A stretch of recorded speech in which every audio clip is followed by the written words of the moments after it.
Hey guys, you ever been to Burning Man? No. You're going to be on fire after this show, let me tell you. We're going to erect an effigy to Microsoft and set fire to it. Going to have to. And for all you listeners out there, the end of this show is going to be awesome.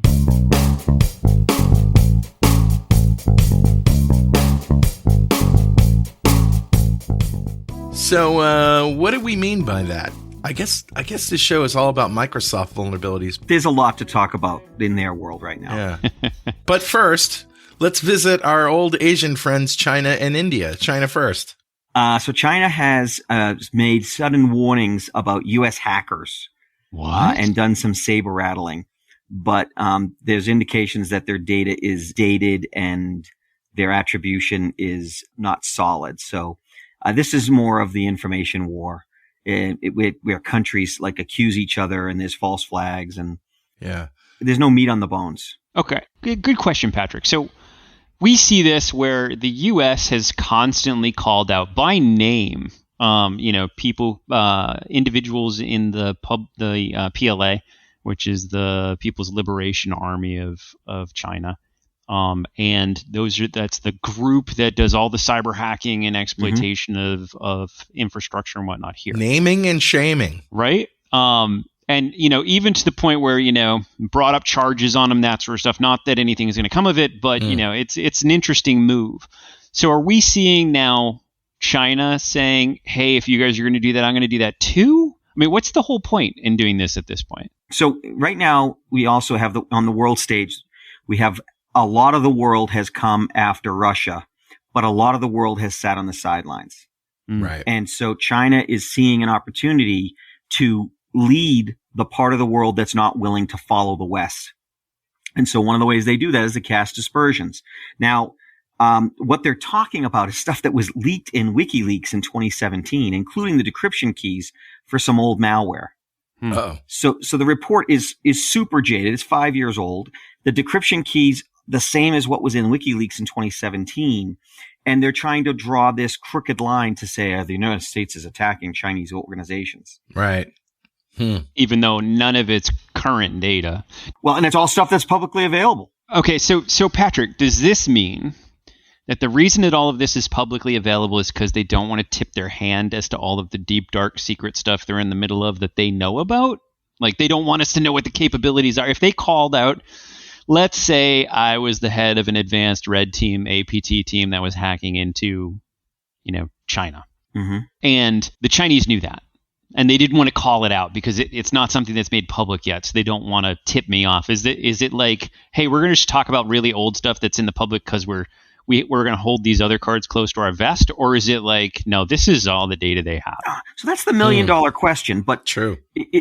There really are very few instances where China has come up and said, we know that this, cyber organization of the U.S. military has hacked us, or that a cyber criminal syndicate has attacked them and that's based in the U.S. The reason for that is there's not a lot of criminal cyber syndicates based in the U.S. because the laws are enforced. Right. So most of them are not in the U.S. They're elsewhere. They're operating elsewhere. The ones that do operate in the U.S., they get arrested. Yeah, it occurs to me that it also could be political because China is getting ready to square off over Taiwan, isn't it? Some people believe right now it's anyone's guess. There's some serious potential that what's going on with the economy in China and the zero COVID policy and everything else is undermining Xi Jinping to the point that he doesn't get the third term that he's going for in October. If everyone assumed a year ago that he was going to get a third term and he was going to then become like dictator for life. That's now in question. And if that doesn't happen, then it really depends on who comes in after him. But there's been a lot of saber rattling. But what I mean is, the saber rattling may be just to add to the list, the grievances against the United States. So when we come to negotiate about Taiwan, they have a list of things on their side that they can point to. Yeah. A lot of people have pointed out that if you want to do an amphibious assault, the last thing you would ever do is announce it. The amphibious assault is one of the hardest things you can ever do. Yeah. And announcing it is a good way to lose half that force.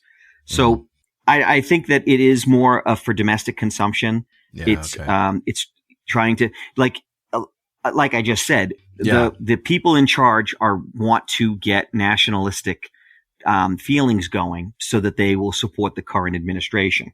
One of the ways to do that is to say, look, they're attacking us. No one's looking at the detail that the data is from 2017 and 2013, respectively, and there's no real proof.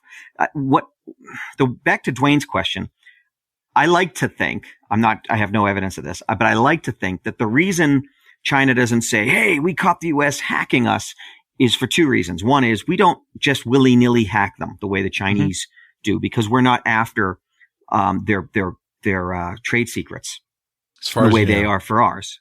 And when we send people in, we're sending in real, true professionals, and we're going after specific things. We're not making the mistakes. We're quiet.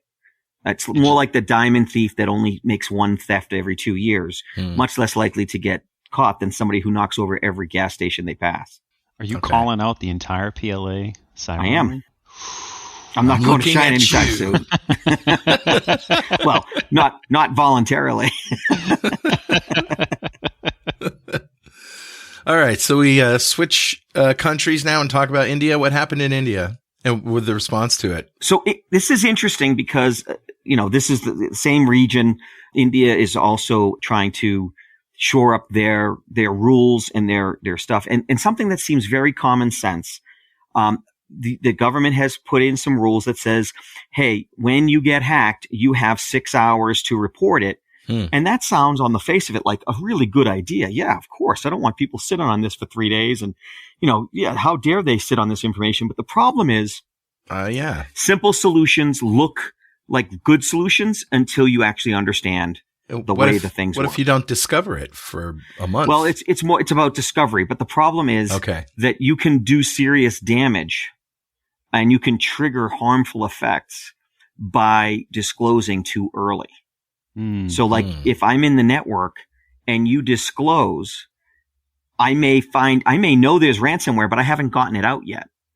Well, that's a breach. I've been breached. I have 6 hours. I can't get the ransomware out in 6 hours.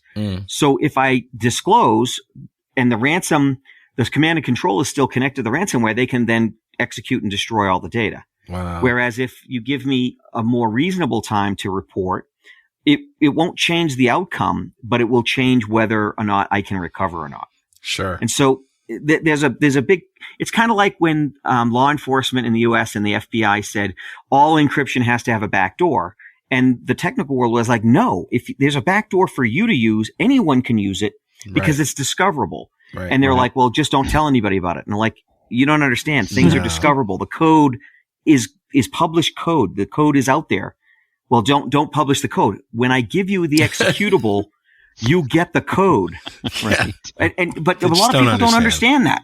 Right. That, if I write a program and I give it to you, I'm not going to give it to you in a way that you can just like read easily, but there's lots of programs that will decompile it and turn it back into code. Or you could step through the code while it's in memory running. Exactly. Just watch it run.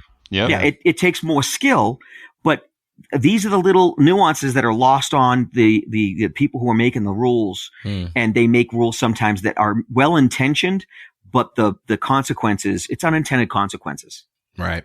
And so, that's an important story for people to understand, that sometimes you'll hear the industry pushing back on things that seem very common sense. For the most part, it's not because they're greedy, monsters who are trying to protect their monopoly. That's only Facebook. Called out the PLA and Facebook. Woo! We're making some friends today. Aren't they the same? I thought they were the same. Sorry. Man. Just a big dumpster fire. Oh no, that's TikTok. Never mind. I would say that it's important for people to understand that there are nuances to this stuff, and the right decision is a balance between getting the information out so people can make sure their data is protected and recovered. But it's also so that you don't make the problem worse. It would be like dictating that when a person shows up with a gunshot wound at a hospital, you're required to remove the bullet within 5 minutes of them coming in the door. Well, right. That could kill them. You might have to stabilize. They may not have enough blood in them. They might be in shock. It sounds like a good rule, but a doctor would say, oh no, there's a lot of reasons that's a bad rule. Not practical. So what would you say is reasonable then, Patrick? Unfortunately, I think this is kind of like the doctor scenario I just gave you. It depends on the situation. Why don't we let the experts decide? Why don't we have guidelines instead of strict rules? Like for sentencing, we've always found that, sentencing guidelines are better than sentencing mandates. Right. Sentencing mandates typically, end up giving us unfair life sentences for stupid stuff. Whereas sentencing guidelines give judges the ability to kind of use some common sense, which hopefully they usually have. Right. So I'd say, unfortunately, it's not, people like simple solutions, and you can have simple solutions, but there was a movie called, what was that? Idiocracy. Yep, that's right. I haven't seen it. Based on the idea that you can just have simple solutions to everything. Wow. Well, yeah, and movie's pretty much come true, hasn't it? Now I'm going to have to watch this movie. It is turned from a farce to a documentary. Electrolytes. It's what plants desire. What plants need. So, these are the political conversations. Good news is we haven't said the R word. Well, I did. I actually already did. So never mind. Yeah, you did. Yeah. Yeah. But even though that's where all the action is. But who else do we talk about a lot? Oh, Microsoft. Oh, Microsoft. How fragile art thou? I feel bad for Microsoft sometimes. So we got a few stories about them. We want to start with the policy one, or we want to go right into the several articles about the 0 day. Let's do the 0 day in Office, because that's is that the big one? Oh my God, yeah, that's awesome. The big one. Yeah, awesome. Yeah. The word awesome from Dwayne is always a bad sign. It's so good, so good. So tastes great, less filling. Before we go into this 0 day, which we will delve into a little bit to understand what this means. I mean, we all know what a 0 day is if we've been listening to this podcast. It's something that there's no patch for. But the way that the 0 day works, and like I said, we'll go into it. But the first thing I need to explain is a little bit about protocols. So if you guys know what a protocol handler is, right? Sure. Well, we have plenty of them in our normal day-to-day life. Should we define what a protocol is? Yeah, I'll do that. I have a really nice metaphor. So a protocol is an agreed upon set of words, phrases, or whatever that two parties use to communicate intent. So, for example, if you go to the Wendy's drive-thru and they say, "Can I take your order?" And you say, "Yes, I would like 2 orange trees, a light bulb, and a pair of pliers," they'll say, "Sir, I'm sorry, this is Wendy's." Do you know what I mean? That's an error in the protocol because you're both not speaking the same language. Carl, knock, knock. Who's there? That's a protocol. Sure. Yeah, absolutely. Just by saying knock, knock, you have established the fact that we are going to have a conversation using the knock, knock protocol. And it can't go forward unless you say who's there. That's right. So that's the essence. So I think those two analogies get the picture and the across. protocols have to match. We both, if you say knock, knock, and I say Whopper with cheese, might still be funny, but weird. So now that we have that under our belt, and we sort of understand what a protocol is at the sort of logical level, your computer has tons of protocols, right? Things that it knows to do when certain, actions are taken. So let's now come to this exploit. This exploit is called Follina. Believe it is, I'd have to check to see if it even has a CVE yet, because it is brand new. So at this point, everybody says, the internet is burning, but it's really more, this is a 0 day, so unpatched, exploit of Office documents, where in some cases, it's a 0-click 0 day. You receive an Office document. That's the worst you kind. Put it on your computer, and literally just by opening the folder that file is sitting in, it will execute code. And in the wild, we've seen PowerShell scripts that download bad things and install them on your computer. It's bad.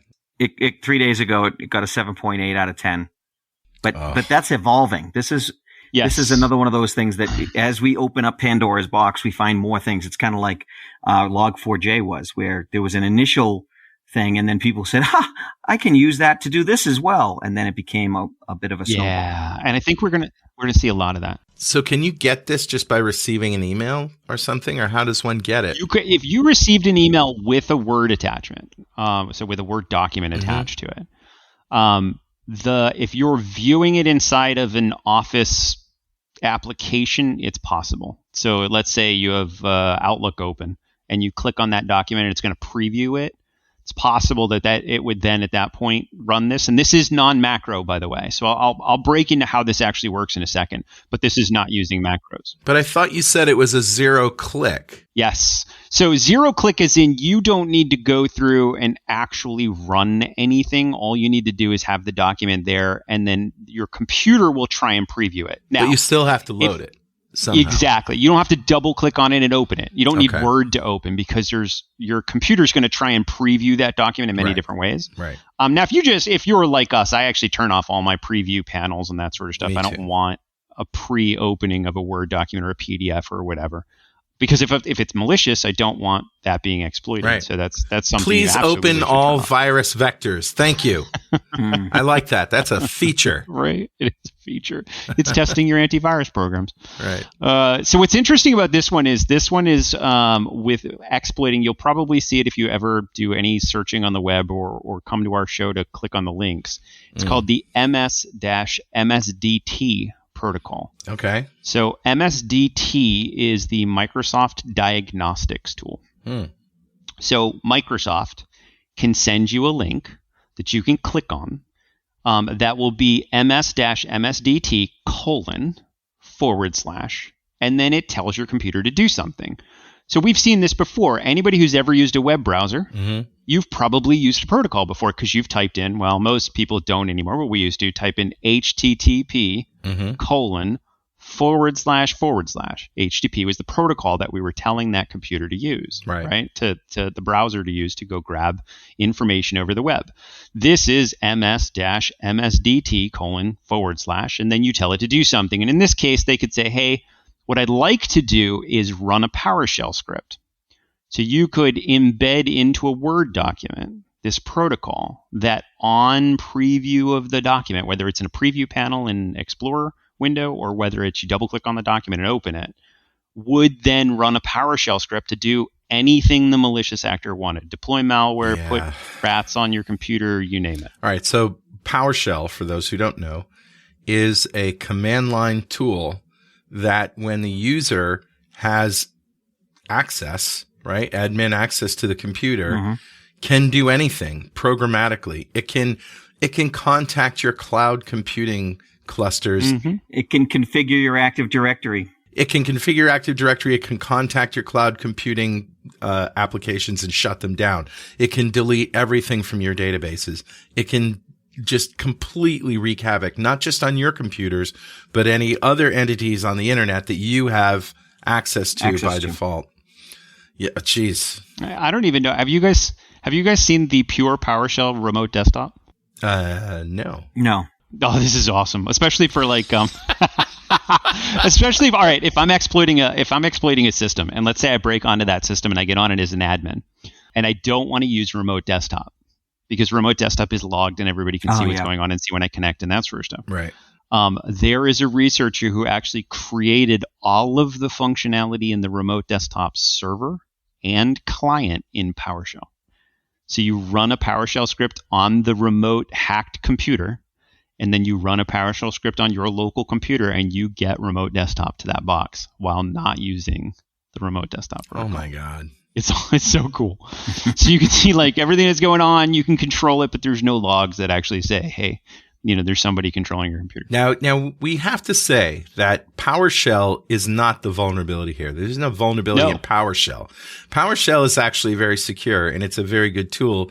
And it was written by a friend of ours, Jeffrey Snover, who's been, speaking at conferences ever since. And we're good friends. That's cold comfort to those who get hacked via it. It's kind of like the shovel in my closet wasn't meant to be a murder tool. It just happened to be. Yeah, but you can't be mad at the shovel. You can't be mad at the shovel. That's right. I know. Right. I know. Right. Cars are the same way. Shovels don't whack people People whack people. with shovels. Moving off that line. You of all people should know about that one, Patrick. We're treading on dangerous territory. Yeah. So back to the protocol. So okay. So We should outlaw shovels. Right. It's tomahawks. So Blow 'em up. back to the protocol. So this Microsoft's recommendation at this point. There's a couple different things you can do. Yeah. One, when you not go into sort of super deep technical talk, but when Word or a preview program like File Explorer tries to open this the document, it actually spawns a child process.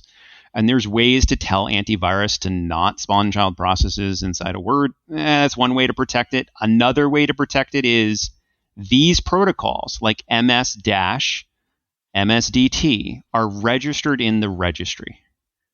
Now, I know a lot of people probably just glazed over as to the registry in the computer because for years and years and years, Microsoft's told you never touch the registry unless you know what you're doing. However, the registry, Patrick, how would you describe the registry? It's kind of like it's all the handbook of instructions for how the computer will behave. It's a database. Every setting. Yeah. It's a database of all the settings the computer will follow, whether Right. it enables this protocol or that, etc. Like if you disable IP version 6, that's a registry setting. It's kind of, think of it as like a directory tree, like your File Explorer, except every end file is just a name value pair. Right. So, but all the directories can be named whatever. But when you get inside a folder finally and you want to have files, all the files are just like this value, this name equals this value. This name. It's the equals ultimate that cookie value. for Windows. Yeah. Yeah, there you go. Yeah. And it turns out that it's a real pain in the butt if you want to do anything other than run Windows 95 apps in 1995. So the registry is an interesting and scary place. However, what Microsoft's recommendation was like, listen, these protocols are all registered inside the registry. You can go in and remove the MS-MSDT registry entry. And now that protocol can't be used anymore. All you have to do is download this reg edit and run it with security, with elevated security. What could go wrong? Please don't listen to Carl. It's like telling somebody open up the back of their TV and cut the red wire, but don't touch the blue wire. Yeah, don't touch the blue wire. Oh, no, don't touch the blue wire. So you could go in and do this, and you could stop this particular exploit. But here's what I'm going to tell you. Have you guys ever looked at the protocols that are in Windows? Oh, yeah. Some of them, like, yeah. Literally just walk through the registry. Yeah, It's so awesome. There's so many of them in there. Right. Like, if I had to guess, and my team has done this because back when 2021-CVE 2021-40444, remember when we were talking about that a long time ago? I have no idea. It was what an that Office means. exploit, had zero macros, but would run malicious code. This was probably October of last year. I'd have to look at the. Oh, yeah. CVE I just dates, didn't remember the right? number. I didn't have that on the tip of my brain. Sorry. It was the first one in a while. There hadn't been any zero-click exploits for a little while. And this was like, hey, you could disable macros, but it didn't matter, right? They were also starting to use protocols in there. So my team actually started digging through, and clearly a lot of other teams started digging through the protocols to see what we could do. And there's a lot of cool stuff. We got, Word documents to do that were zero-click, like open up calculator and that sort of stuff. Was but that nothing the time really you super said malicious. before the show, hey, Carl, see this link? Go ahead, click on that. Click it. Yeah, it was. Guys, I sent it. why. I was like, hey, click this. And I said, no. Not happening. Log4j originally was an exploit of this type. Yeah. Yeah, because it was calling a protocol. Right, because it's calling the JNDI protocol. Right. So if you take a look at the protocols that are in there, though, for example, just if you were to go to the HKey class's root / registry key, and you were to go in there and just look at the protocols, there is MS-MSDT. Okay, we know about that one. But then there's MS Photo, MS Phone, MS PowerPoint, MS Word, MS Search, MS Settings, MS Wi-Fi, MS Airplane Mode, MS Configurations, MS Bluetooth. I mean, the list goes on and on and on. And if any of those applications that get called with those protocols has an exploit, then any Word document that can call a protocol or any application that can call a protocol could create an issue. So, for example, there is an MS Weather protocol. If all you listeners go to the command prompt and you type start, because this is how you'd kick off a protocol, just like you could say start http://www.google.com and Internet Explorer will pop open or Chrome will pop open and go to google.com. If you say start space MSN weather : // it will open the MSN weather app. I just tested it and you're absolutely right. You're right. There are hundreds, if not thousands, of these protocols that are registered on your computer that open up random applications that may be vulnerable. So, it's definitely an arms race here, which actually is proven with our next story. Go on. Yeah. And by the way, if you go to a browser and type MSN weather : / Google will say a website wants to open this application. Yeah. There's so many apps. And you know what's great about this? Great, I say in air quotes. It's not just Microsoft apps that you install. And there's ways for you to do it specifically with certain apps in the App Store that are different than apps that are just loaded onto your computer. But third-party applications like Steam, for example, if any of you are gamers, and use the Steam platform. Steam has Steam : / and they use that to put a GUID so that they can then load up a game for you. It gives you a ton of flexibility. Right. All right. So sorry about that little diversion. You were asking me about the next story, which is related to this one, and it's just makes what we've just been talking about 100 times worse. 0-day vulnerability in Microsoft Office named Felina will work even when macros are disabled. Uh-oh. Yeah, and that's one of the tough parts about finding this is because honestly, right now it's super hard to detect because even if you shut off all macros and say I'm not allowing custom code to run, built into the Office document structure is the ability to launch these protocols. It's just something it does. So unfortunately, any of these thousands of protocols that are on your computer, like ms-settings-cellular, could be called, and they could do whatever it is they want to do at that point with, whatever that API is. But it's interesting to note that the browser actually asked me if it could open it, whereas if I went to the command line where I'm fully qualified, it just opened it.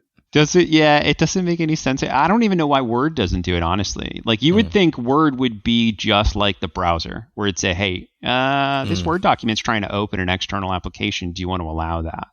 Right. I mean, it just doesn't appear to be a thing because it's just natively allowed those protocols to load.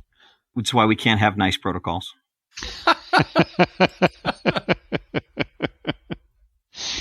That makes it so much better, Patrick. Thank you. Yeah. Convenience is the enemy of security. This is so convenient. Somebody had said that. So, okay. So what does that mean? How do you protect yourself? You've disabled macros. We learned that. We did it in Excel and in Word. There is a button on your computer. If you push it and hold it long enough, the computer will shut off and it will then be secure.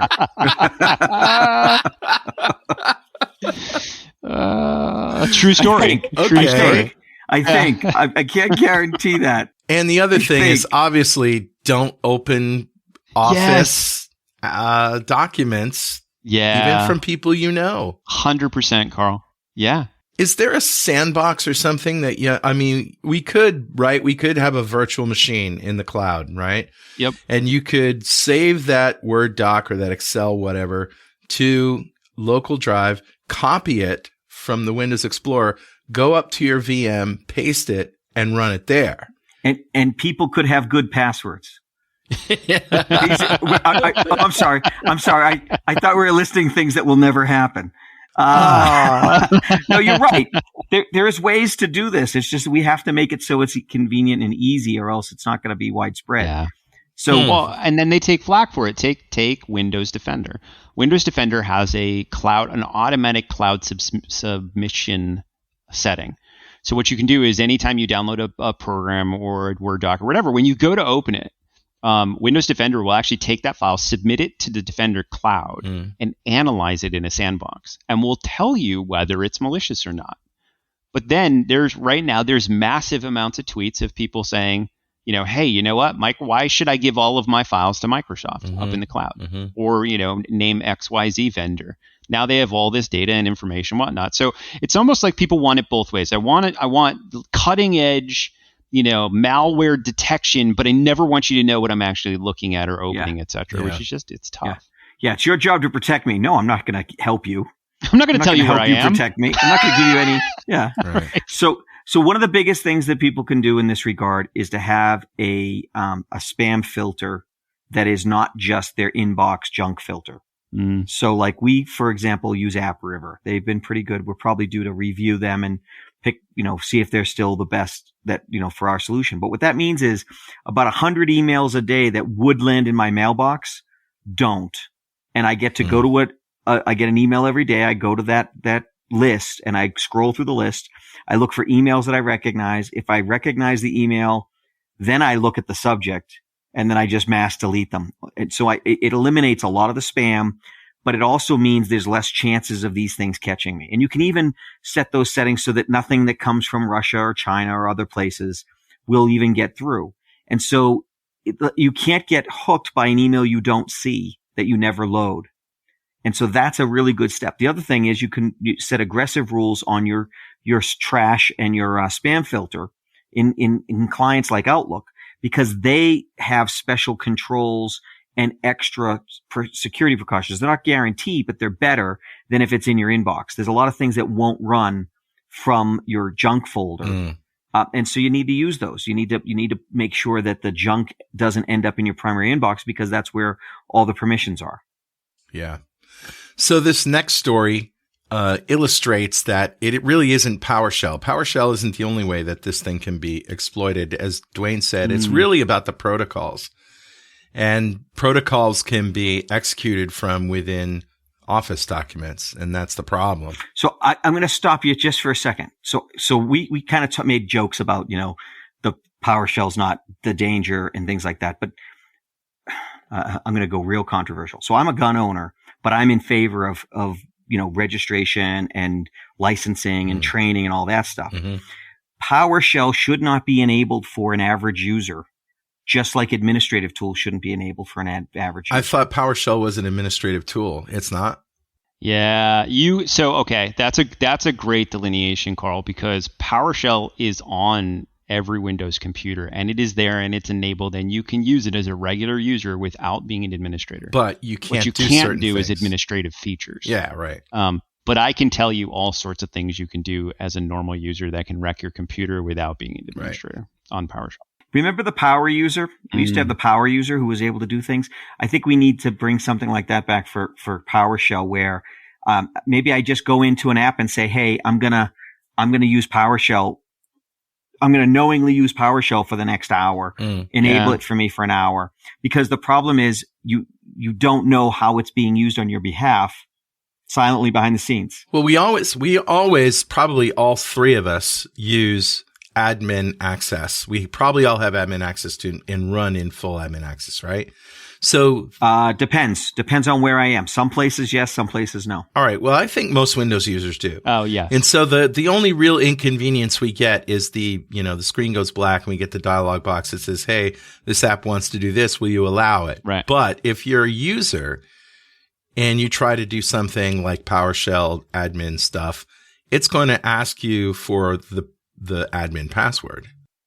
Correct. That's true. But a lot of the things that are being exploited aren't admin stuff, and I'm air quoting here. All right. And so that's the problem is it would be kind of like,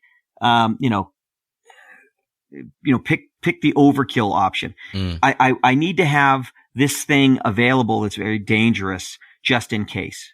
Yeah. I think the problem you run into is like, okay, so the recommendation, let's say, okay, the recommendation is maybe we need PowerShell on the computer, but let's turn on, they have different security settings for PowerShell. One of them is called constrained language mode, where you can say, you know what, I'm not going to allow PowerShell to do anything at all. Not really, unless you're a user that has the rights to do that, or you're running from a place that makes sense. So if you're running from the Windows directory, for example, normal users can't write PowerShell scripts to the Windows directory. Right. So those have full language, but other PowerShell scripts don't.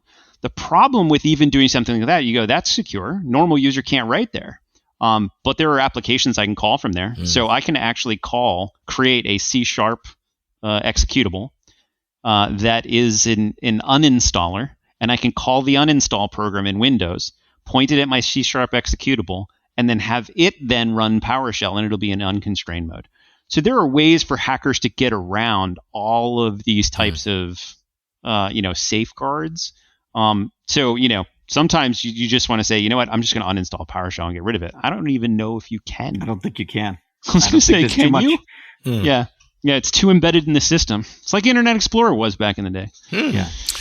Well, anyway, my point was that it's really about the protocols and being able to access those protocols, right? From not necessarily through PowerShell. Is that true? That's true. Yeah, absolutely. I mean, the protocols themselves are system wide, and that's why, one of the examples we had given is, opening up MSN Weather straight from the command prompt, and you weren't launching it as an application; you were launching it as a protocol. Right. So this next story illustrates that perfectly. The title is New Windows Search 0-Day Added to Microsoft Protocol Nightmare. So we should call this, the Microsoft Protocol Nightmare 0-Day. Really, I mean, that's how you've got to think about it. It's remote execution of protocols, isn't it? Right. It is. Yeah, absolutely. And there's so many of them to exploit. It'd be like, you guys remember Star Wars? Was it C-3PO was a protocol droid? It would be like if you could ask him secret things like, oh, by the way, give me the codes to this particular rebel base. And he was like, oh, okay, well, you use the special word, rebel base. So absolutely, here it is. The protocol doesn't care who's calling it. The protocol just runs what it's supposed to run when it's supposed to run it. Yeah. As long as you follow the rules, it'll do what you tell it. Right. And in this particular case, this search one isn't as devastating as the MSDT protocol. Right. What this does is you can call search-ms : and it will do a search on your local computer, and it can show you files. And I can craft a reasonable story to an end user as to why they'd see this. Maybe I sent them a Word doc that said, hey, Word is vulnerable, whatever, and it pops open a remote drive or a USB share or whatever, a share on the internet that they can then click on a file and it'll run something malicious. Could it happen? Yes. Is it as devastating? No, it's probably not. And there's a lot of social engineering in this. But I think the more important thing about this particular article is you're absolutely right, Carl. The protocols are really where people should be looking. And B, there are thousands of these protocols. We haven't seen the end of this type of attack yet. No. We saw the beginnings last year with 40444, and now we're seeing more people delving into the protocols. And that's why it's called the Microsoft Protocol Nightmare. It's going to keep coming back. Yeah. So we see the ramifications or the fallout from this starting to happen in Azure. So Microsoft has made some announcements that they're going to roll out security defaults to millions of users of their cloud services because they just can't put up with the fact that people aren't turning on basic security, turning on security defaults that are common sense. So it should be on by default. They are now. They're turning them on, but for a long time, Microsoft was like, well, this is what you should be doing, but we're going to give you the freedom to do what you want. The problem is Microsoft doesn't want to repeat the cycle where they give you a tool, you poke your eye out with the tool, and then they're blamed for you poking your eye out with the tool. Right. Yeah. So now this is probably going to be something that finds its way into their service agreement, their EULA. Because, if you don't secure your stuff, they're not going to let you run it unless they can secure it for you, is what I would expect. EULA, EULA, End User License Agreement. Yeah. I don't know if it's already in there. That thing that you agree to before you use any piece of software that you never read. Actually, it's probably already in there given that they're doing it. Yeah. So I get that security defaults are being rolled out for Azure users, but what about regular Windows users? I don't think that's where they're going right now. Until you get to like Windows 11, because honestly, Windows 11, I've done my damnedest to turn off Windows Defender, and not because it's not a great product. It's actually a fantastic product. It's because I create so much malware in my day job. I can't have Windows stealing it from me. And honestly, it's gotten it sounds so wrong. It's gotten to the point where I create a VM of Windows 10 and I shut off Defender and everything on that. And I just develop all my malware on that now because on Windows 11, it's just too much of a pain in the butt to shut it off. Okay. So I think we're going to start to see that happen. Let's clarify that. When Windows detects malware, it submits it to its database so that it can be detected around the world. Yes. And Dwayne doesn't want his stuff detected around the world until he's had his fun with it. I don't think that makes it any better, Patrick, but thank you. I didn't want to make it better for you. I wanted to make it better for the listener. Oh, that's funny. Fair enough. All right, guys. I think that's a show. Are we wrapping up? Yeah, I think so. I think so. Time flies. Yeah. Careful with the protocols. Tempus fugit. Yep. All right. Thanks a lot. We'll see you next week. Thanks, guys. Bye. Bye.